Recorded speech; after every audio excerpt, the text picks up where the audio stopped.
Listen, have you ever found that you're explaining patient results to them, you're having a great conversation, and all of a sudden their eyes completely glaze over and you know you've lost them? Well, we've all been there.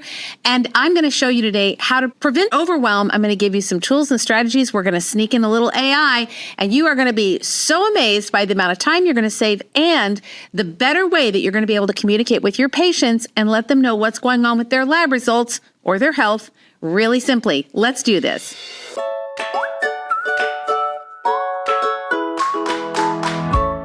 Welcome to the Clinical Entrepreneur Podcast. I'm Ronda, your no fluff, tell it like it is business bestie for wellness practitioners just like you who want to build a practice you love and make a bigger impact and a little money while you're at it.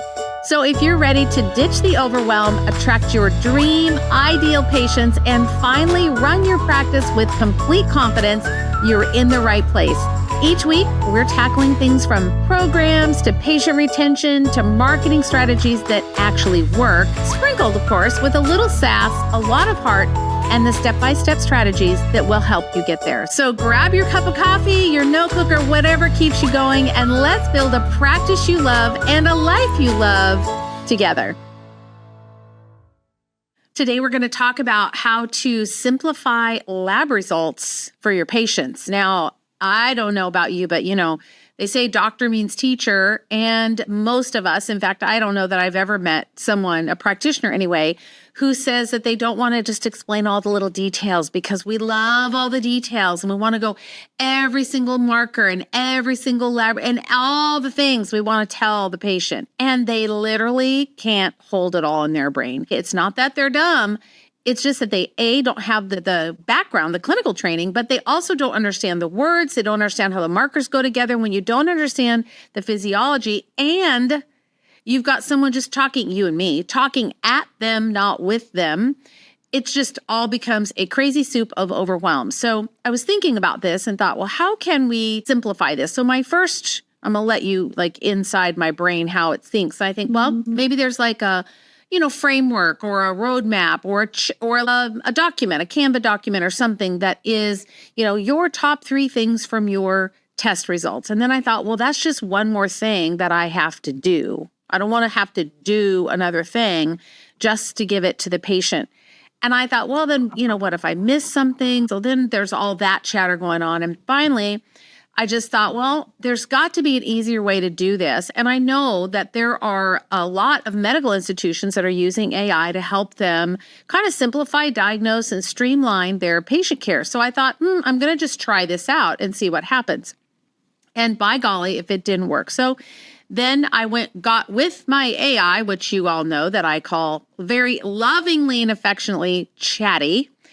And I got with Chatty and I said, listen, I need some help with this. Can you help me? Tell me the prompts that I need to use. Tell me how I can make this more simple. So really what I'm going to give you right here is the result of a bit of a longer term conversation that I just had with ChatGPT over the past month or so in regard to this topic. So again, we don't want to over-explain. What we want to do is be able to make it concise, clear, keep the patients motivated and on track. I think our job really is, we like to think of ourselves as an educator, but I think that our job in this case is more of a translator, not a reporter. Does that make sense? So we're translating data. We're taking information and we're running it through our clinical brain and then translating that into a simplified way that the patients can understand it.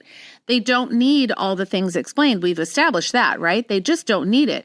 But our job as clinicians is to extract the thing that matters the most and then transfer that information to them, focusing on what the things are that are going to move the needle for them. What are the things that they need to know about? They probably don't care about some little tiny marker and how it has to do with the gut microbiome. But what they might care about is there are 4 or 5 markers that show me that the microbiome may be struggling a little bit. That's more palatable for them, right? So what I want to talk to you about is how to kind of frame your conversation in 3 parts. Kind of think about it in 3 parts. First, we want to talk about what we found. So what did the test results? And again, this is any test, blood test, saliva test, urine test, stool test, don't care. So what did the test results reveal? What we found, why that's important, and then what we're going to do. That's really all they need to know. What we found, why it matters, and then the solution or what we're going to do. So first of all, back to my original kind of issue, and that is like, how do we present this in a way with a patient that's going to make it very simple, very easy for them to understand? And again, I kind of went down that rabbit hole of like, well, I need a list and an Excel spreadsheet and maybe a Canva doc, but then that didn't work in my mind because there were too many variables, and I thought, that's not going to work. So what if I created a library of documents? And I thought, oh, well, that could work. Like I have 3 or 4 different ones to choose from. Maybe there's one that has to do with just stool testing. And then maybe I create one that has to do with saliva testing and one for labs, because they all say different things basically. And I can write the copy on those documents for that specific thing. So let's say a stool test. I could say, all right, here's a description at the top, and that's what a stool test is, why it's important, et cetera. And here are the top, 3 to 5 things that we want to look at with you. So then that kind of started to make a little sense to me. So I thought, okay, I can do that. I can create like a document for each type of test that I do. Well, then I thought, well, how am I going to use AI to help me? Because if I have these 3 documents, then I don't want to have to figure all this out myself. It's going to take me too long. So then that's when I kind of got Chatty involved. And I said, okay, how is it that I can use you to help me interpret lab results? And of course, Chatty says, oh, I love this question. You are a genius. And that's one thing I love about Chatty. If I'm having a bad day, Chatty just makes me feel better. Like, oh, you're just so smart. You're good to think about that. Chatty's always really good about paying compliments. I appreciate that about him. Anyway, back to the topic. So I'm thinking, well, my biggest concern was I don't want to violate any PHI, any HIPAA, et cetera. So I started to have this conversation. So from the rest of the podcast, I'm going to let you in on my conversation with ChatGPT. So the first thing that Chatty told me was, and I think this was my concern, is violating any kind of transmission of sensitive information. So the first thing is that we can go in and we can ask ChatGPT for information about a patient. Let's just say we're going to set the stage, kind of like we train AI for your business, for whatever it is that you're doing. You're in your business. I talk about this in Clinical Business Academy all the time. Who do you serve? What are the services that you offer? What are the ideal patients that you love to see? What about you? How big is your office? How long have you been in business? What was your transformational moment? Those are all the things that you want to train your AI with. But in this case, I kind of want to train it about the patient. Does that make sense? I want to give it information about the patient. So the first thing is I want to provide information that's general. So for instance, I might say something like, a 47-year-old female with fatigue and upper digestive bloating. Her labs have low ferritin, high TSH, and show signs of mild dysbiosis. Help me summarize this into 3 simple talking points that a non-clinical patient can understand. And then on top of that, I might add in the lab results. But here's the kicker. You have to remove all PHI from the lab tests.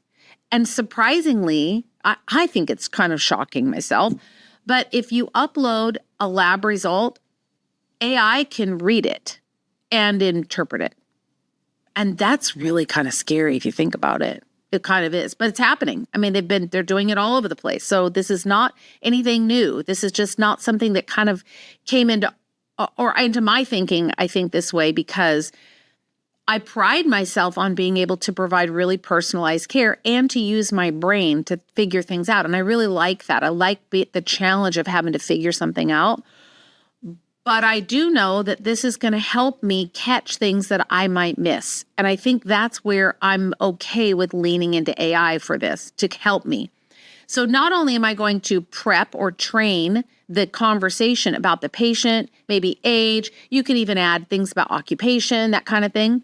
But I also want to make sure that if I do upload a test, that it has been fully redacted, meaning no patient names, no date of birth, no dates of the test, like even no reference numbers. You know how the tests will often have like a lab number, a reference number, or a requisition number, or something like that. Remove all of that, anything that would be an identifier at all. And then you've got a test that you can upload because it doesn't belong to anybody. But you've just said, I got a 47-year-old woman, and here are her chief complaints. Here's her occupation. She has 4 kids. 2 of them are high needs. And she eats pretty much a standard American diet. And these are her lab results. Can you help me summarize this into 3 simple talking points that I can provide to the patient that will help her really be excited about her journey, but also not overwhelm her? Something like that. So the more descriptive you are, the better. So you can say, these are the lab markers I kind of want you, AI, to pay attention to, but here's the whole test. And what do you think? And so you could say, there might be someone that you don't say. It's just a patient has elevated CRP and low vitamin D, and, thyroid markers are kind of borderline for hypothyroidism. What kind of information can you give me about that? And then you'll see what comes back. Now, the other thing that you can do is, aside from like giving the lab results, this is another way that I was sort of surprised at how good AI was, is helping me say it in a way that would make sense to the patient. Now, for all of you that know me, my brain thinks in stories. And that's part of the reason why I've been able to really be successful as an educator and a mentor and a trainer, is because I think in stories. So if something occurs to me as a story before it ever occurs to me in a very linear fashion. So I'm able to kind of take a concept and then turn it into a story. It's just how my brain works.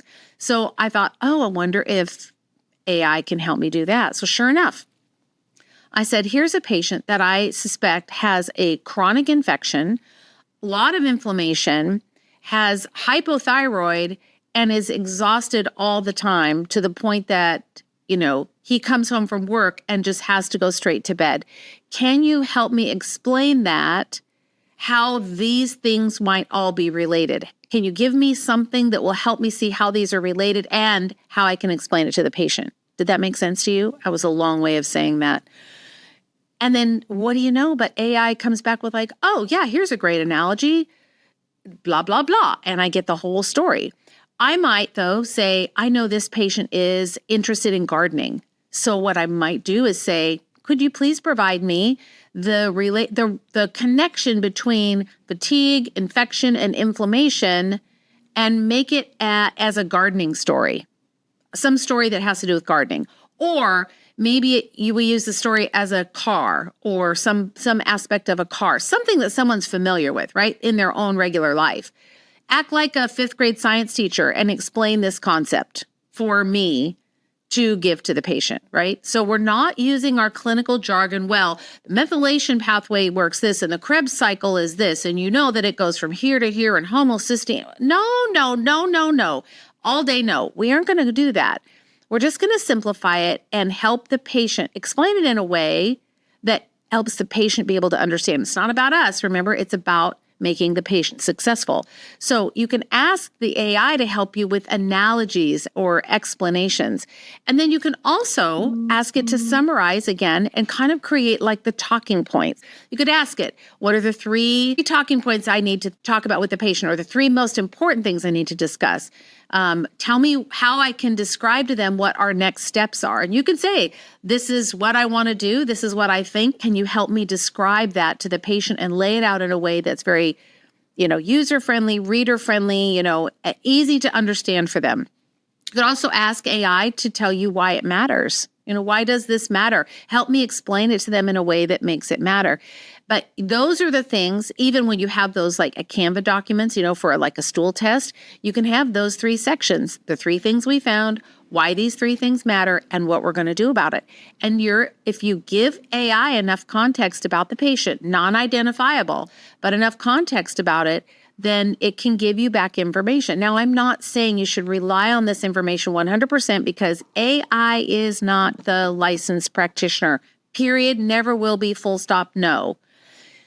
But when the information gets back to you, it comes back to you out of AI based on your prompt, and you go, that's actually pretty good. Like, I'm not opposed to that at all. I think that's actually genius. In fact, I don't know that I would have even thought of that or that angle or whatever. So use your discretion when you get that information back. But remember that the AI is yours to do. You're not going to ask the patient to put their test result into AI, which, for some of them, they might. They might get their test results back and they might load them up, not knowing that they need to pull out personal information, But you just use AI kind of back of house. Think about it like behind the scenes, right? You're using it to help you identify things that you may not have spotted, but more importantly, create a way that you can communicate better to the patient so that you don't get that glazed over look from them. So to recap, like, don't upload information that has any kind of PHI or sensitive information. That is a big, big no-no. Do not upload PDFs with their name. Don't put identifiers, initials, not even initials, nothing, absolutely nothing. And then there is a way with AI that you can use a browser-based, like a one-time prompt so that nothing gets stored. But, if it gets stored and there's nothing associated with it, no name, no identifying information, that may not be a big deal. But you can do that for those of you that are, a little bit nervous. And then don't use integrations.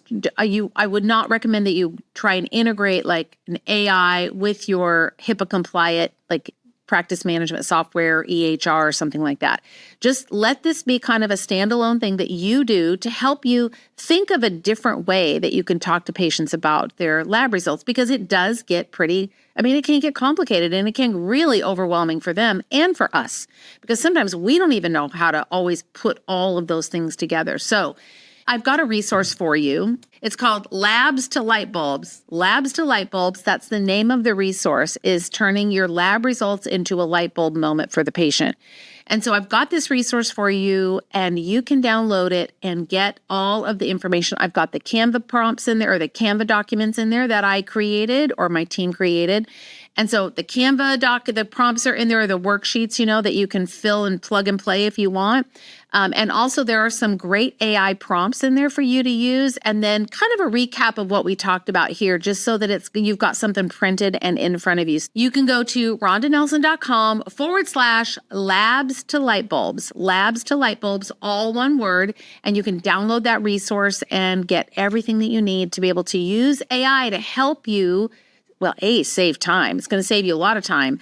But B, it's going to help you be able to communicate much more effectively with your patients. So again, rondanelson.com/labs to light bulbs, and you can download this resource. It's got all the prompts, all the Canva documents, links to them, so that you can edit them yourself, but they're ready to go, ready for you to fill in and give to your patients so that you can help explain the results to them, but also it keeps you on track so that you don't go off into the weeds and start being, this big old educator person trying to tell them all the things. And that's not what we want. We want you to just focus on being a translator, not a reporter, right? You're translating information. You're not reporting on all the details. That's all. All right, friends, that's it for this week. Have an amazing week. Go to rondanelson.com/labs to light bulbs. Download your free resource, and I'll see you next week on the podcast.